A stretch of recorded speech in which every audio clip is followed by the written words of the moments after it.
Bonjour à tous et bienvenue sur Afrique Sport pour cette matinale du mercredi 4 août 2021. Nous la débutons en Tunisie avec l'Espérance de Tunis.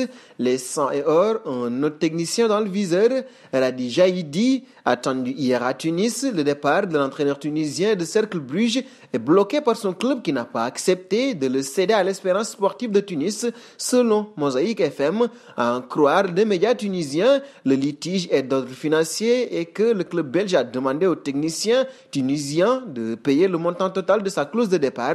Les négociations se poursuivent pour trouver une solution qui permettra à Radi Jaïdi de rejoindre officiellement l'Espérance de Tunis.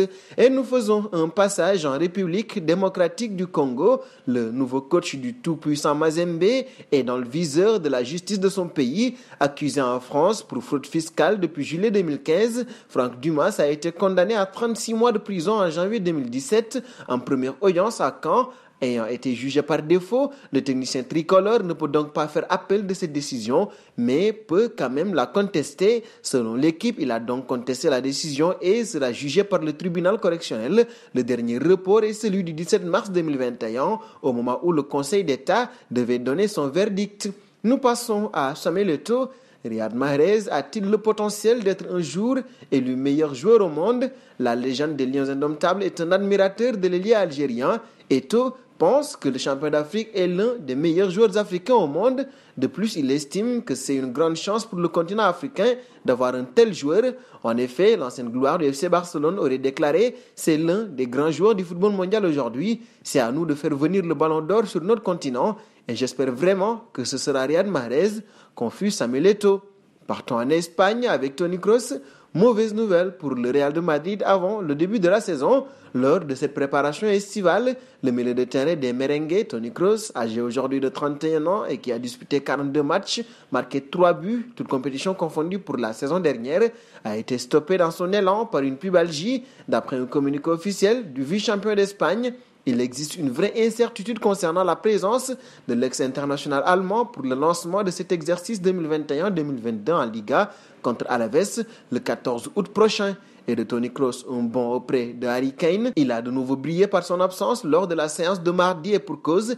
Il est parti aux Bahamas en famille et la presse britannique, comme le Daily Mail, ne sait pas s'il est encore rentré dans la capitale britannique. Pire, il devra, quoi qu'il arrive, s'isoler durant 5 jours minimum avant de pouvoir se présenter au QG de Tottenham. Manchester City serait prêt à casser sa tirelire pour le capitaine des Three Lions. Pep Guardiola attendant un nouvel avant-centre après le départ de Sergio Aguero laissé libre, mais le champion d'Angleterre en titre travaille également sur la venue de Jack Grealish pour une autre somme record, 100 millions d'euros. Terminons avec Neymar. Son hygiène de vie est souvent citée comme la cause de cette fragilité. Il se blesse souvent. Ainsi, un internaute ne s'est pas gêné pour rappeler le maigre total de matchs qu'a joué l'ancien Barcelonais depuis son arrivée en France. Il n'y en a eu que 77 en 4 saisons. Et en parallèle, il a souligné la saison complètement folle que vient de réaliser le jeune Blaugrana Pedri. Ce mardi en demi-finale des Jeux Olympiques, ce dernier a pris part au 72e match de la campagne 2020-2021. Une campagne qui sera étalée sur 329 jours pour lui. Bien sûr, toutes les comparaisons ne sont pas pertinentes, mais celle-là vaut quand même le détour.